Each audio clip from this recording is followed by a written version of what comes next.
नमस्कार दर्शक बंधु आज आउ गोटे नुआ भिडियो आपण मानक स्वागत जनाऊँ।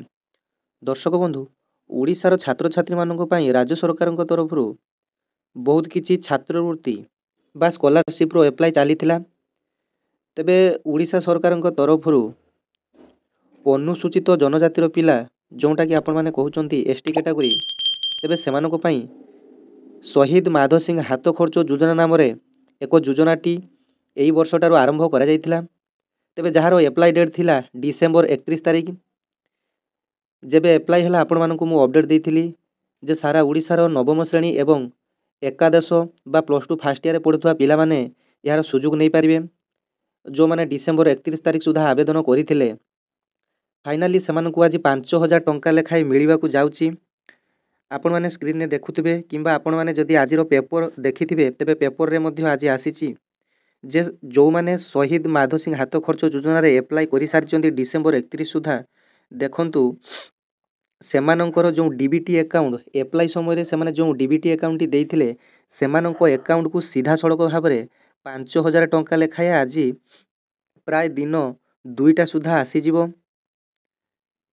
तेबे आपण माने स्क्रीन ने सीधा सड़क भाव में देखि पारुचंती 5 जनवरी 2025 यही टंकाटी आपण मानकर भुवनेश्वर सम्मेलन रु छड़ा जीवो छात्र छात्री मानकर डीबीटी अकाउंट को।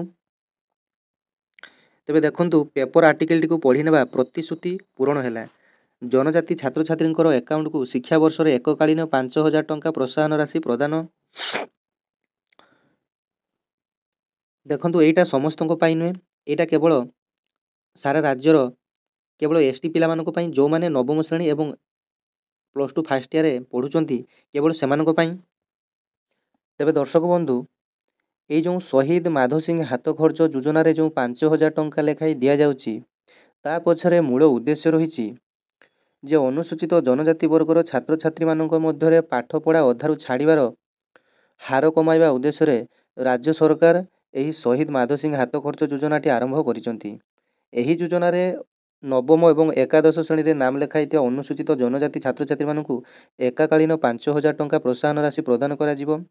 एही प्रोत्साहन राशि द्वारा अनुसूचित जनजाति छात्र छात्री मानक मध्य माध्यमिक और उच्च माध्यमिक शिक्षा संपूर्ण करने एवं अधिक मात्रा रे नाम लेखाइया पंजीकरण को प्रोत्साहित करिया परिकल्पना करा जायछि।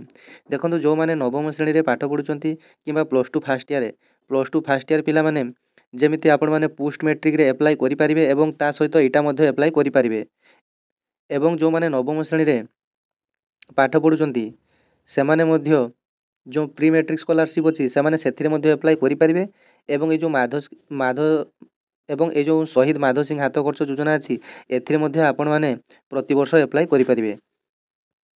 तेबे एही योजनाटी चलित शिक्षा वर्ष 2024-25 रु कार्यकारी करा जिवो।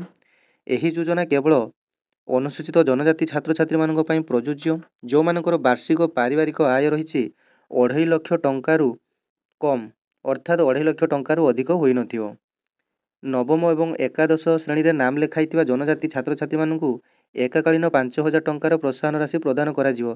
देखंतु समस्त पिला मानकु प्रदान करा जिवो नाही जो माने एही स्कॉलरशिप पई आवेदन करिथिबे। बहुत किछि पिला अछंती जो माने कि ए स्कॉलरशिप बाबद रे आदु अवगत नुहंती। तेबे जो माने डिसेंबर 31 तारिख सुधा नवम एवं एकादश श्रेणी रे पढ़ुथुबा एसटी कैटेगरी भाई और भौणी माने जो माने अप्लाई करथिबे सेमाने आज 5000 टंका लेखाई पाइबे। तेबे यही प्रोत्साहन राशि सीधा सड़क भाव में योग्य छात्र छात्री मानकर बैंक अकाउंट को प्रदान करा जिवो। देखंतु सबुरी मूल रे सरकारଙ୍କର उद्देश्य जे आपण माने डायरेक्ट भाव में बा डीबीटी अकाउंट को आपणकर टंकाटी प्रदान करा जिवो जेमिति सीधा सड़क भाव आपण माने उपकृत होई परिबे। तेबे दर्शक बंधु एटा थिला आपण मानक पई बड़ अपडेट। तेबे परवर्ती कौनसी अपडेट आसिले राज्य सरकार तरफ कौन स्कॉलरशिप कौन जॉब रो अपडेट आसिले आपण माने ही चैनल माध्यम पाई परिबे। तेबे आपण मानकु छुटिया अनुरोध जदि मोर भिडियोटी आपण मानकु इनफॉर्मेटिव लागियो एवं जेन्युइन लागियो चैनल टी को सब्सक्राइब करनेबे पाखरे थिबा घंटी चिन्हटी को दबाई ऑल रे सेट कर देबे। धन्यवाद। जय जगन्नाथ।